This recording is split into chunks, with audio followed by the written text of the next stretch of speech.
안녕하세요. 비뇨기과 전문의 박성훈입니다. 지난 1월에 미국 UCI 캘리포니아 어바인 주립대학에서 남성의학에 대한 그 심화 과정이 있었습니다.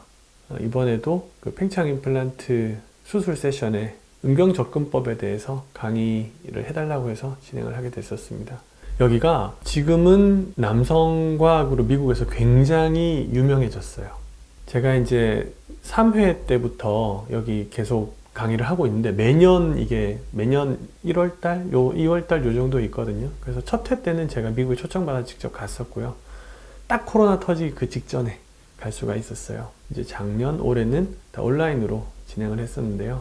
갈 때마다, 할 때마다, 이게 엄청 커지는구나, 이게 느낄 수 있어요. 뭐, 아마도 시작한 지 5회밖에 안 돼서 초기니까 그럴 수가 있긴 한데, 근데 성장세가 남달라요. 근데 이게 이렇게 변할 수 있었던 거는 여기가 처음에 남성과학을 주로 하는 선생님이 안 계셨어요. 근데 여기에 친구이자 아주 가까운 동료인 파이잘 야피 선생이 오면서 이제 그쪽에 남성과학을 담당하면서 이제 분야가 커진 거예요. 첫 해 갔었을 때는 패컬티, 그러니까 강의하러 오는 의사들이 거의 대부분 미국 사람들이었어요. 그러니까 제가 유일하게 해외에서 초청받은 그 강연하는 사람이었는데 3회째까지는 인터내셔널이라는 표현을 안 썼거든요. 근데 이제 4회째부터 강의 내용들이 좋으니까 인터내셔널이라고 얘기하면서 해외 그 연자들을 많이 불렀고, 이번에는 뭐 연자들을 거의 70명인가 이상 초청을 했어요. 전 세계에서.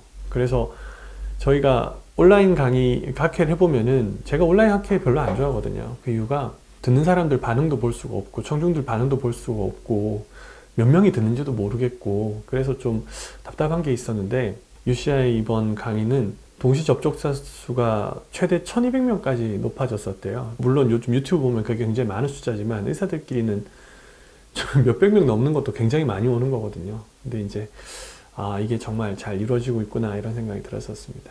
강의 내용은 뭐 주로 제가 하고 있는 음경접근법에 대해서 이제 얘기를 해달라고 해서 강의를 했었어요. 저는 음경접근법, 국소 마취, 이게 저한테 너무나 익숙하고 편안하지만 해외에 있는 친구들은 제가 굉장히 급진적이고 과격한 사람이라고 생각을 해요.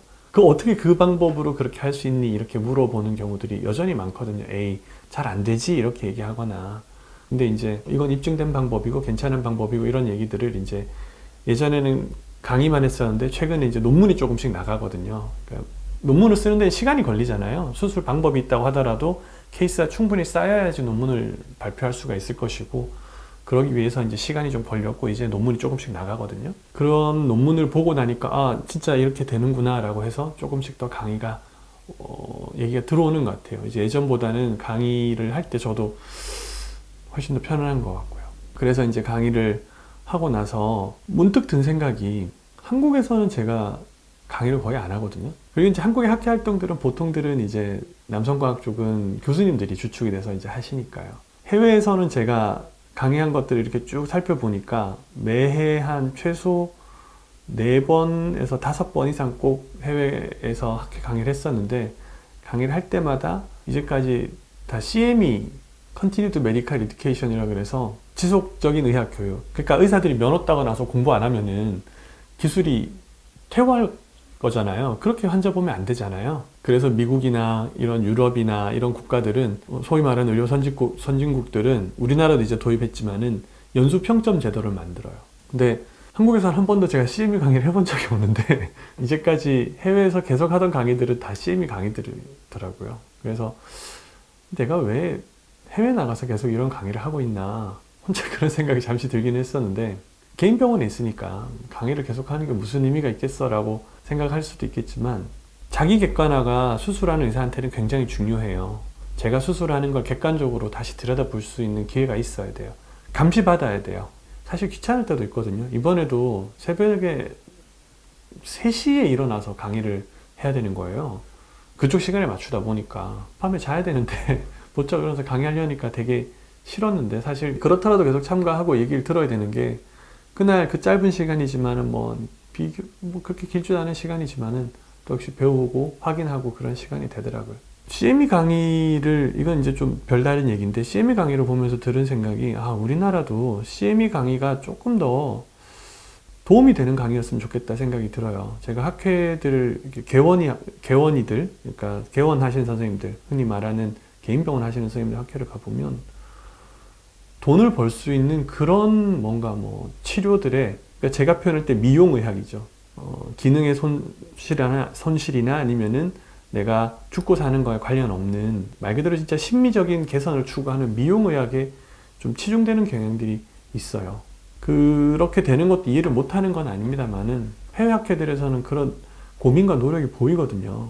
물론 우리나라 모든 학회가 그렇다는 건 아니고 바뀌고는 있지만, 어떻게 하면 우리나라도 이런 개원의하고 대학병원 교수하고 이분법적인 이런 분류에서 벗어나서 중간지대를 좀 더 만들어낼 수 있을까? 우리나라 의학계가 가진 그게 해야 되는 고민이라고 저는 생각하거든요. 저는 호주 같은 나라들의 그런 제도가 좋다고 생각해요. 대학병원에서 진료도 보지만 자기 개인 병원도 하고, 그렇게 해서 양쪽 다 하게 돼 있거든요. 절반은 아카데믹이고, 만약 교수 신분이고, 절반은 개원의 신분이고, 그래서 두 개가 같이 돼 있어요. 그래서 우리나라도 좀 그런 면이 와줘야, 너무 상업적으로 가서도 안 되고, 그렇다고 해서 상업적인 면을 너무 도외시해서 너무 영구적인 면으로 가서도 안 되고, 이 중간에 어디를 찾아야 분명 환자한테 도움이 되고, 또한 환자를 진료해본 의사들한테도 도움이 될 것 같다. 이번 CME 강의하면서 저는 그거가 되게 좀 필요하겠구나라는 생각이 들었었어요. 코로나가 이제, 제가 지금 이야기를 드리고 있는 시점은 코로나 거의 끝나가는 시점일 거라고 저는 생각해요. 끝나고 나면 좀 더 해외 학회 다닐 수 있을 거고, 해외에 다녀보면서 좀 더 많은 걸 배우고, 그리고 계속 앞으로도 이런 부분들에 대해서 말씀을 드리도록 하겠습니다. 잘 알아야 자기 몸에 대해서 잘 이제 돌볼 수가 있는 거니까요.